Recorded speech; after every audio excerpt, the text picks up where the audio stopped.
حضرت حذیفہ رضی اللہ تعالیٰ عنہ سرکار یہ صحابی رسول ہیں، نبی کے دیوانے، نبی کے مستانے ہیں، اور یہ میرے نبی کی سنت کے متعلق ارشاد فرماتے ہیں کہ جس نے میرے نبی کی ایک سنت کو زندہ کیا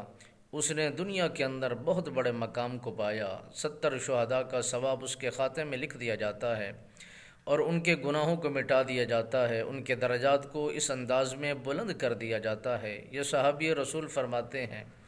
کہ رسول اللہ صلی اللہ علیہ وسلم سرکار کی جس نے بھی سنت کو زندہ کیا، دنیا آخرت کے اندر اس کا نام بلند و بالا ہو جاتا ہے، مقام عزت وقار معیار بلند کر دیا جاتا ہے۔ تو حضرت حذیفہ پاک فرماتے ہیں کہ ایک وقت ایسا آیا، میں کسی کام کی غرض سے گھر سے روانہ ہوا، کسی اور شہر میں جا کر مقیم ہوا۔ وہاں پر بہت بڑے بڑے شہنشاہ لوگ موجود تھے اور دانشور لوگ موجود تھے، پیسہ دار لوگ موجود تھے۔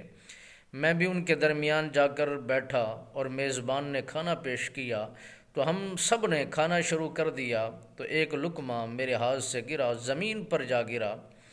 اور پھر حضرت حذیفہ رضی اللہ تعالیٰ عنہ سرکار فرماتے ہیں میں نے اسے اٹھا کر صاف کیا، اپنے حلق کے اندر اتار دیا۔ تو اس بات کو دیکھ کر لوگ متوجہ ہوئے میری طرف اور بڑا تعجب میں مجھے دیکھنے لگے، یہ کیسا انسان ہے جو زمین پر چیز گرتی ہے اور اٹھا کر صاف کرنے کے بعد اپنے حلق میں اتار دیتا ہے۔ تو ایک شخص آگے بڑھا، عرض کرنے لگا حضور اس علاقے کی یہ رسم و رواج نہیں ہے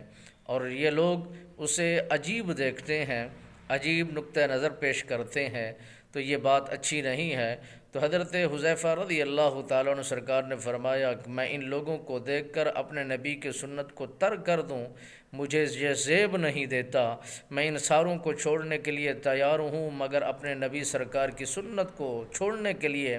ہرگز کسی لمحے کے لیے بھی تیار نہیں ہوں۔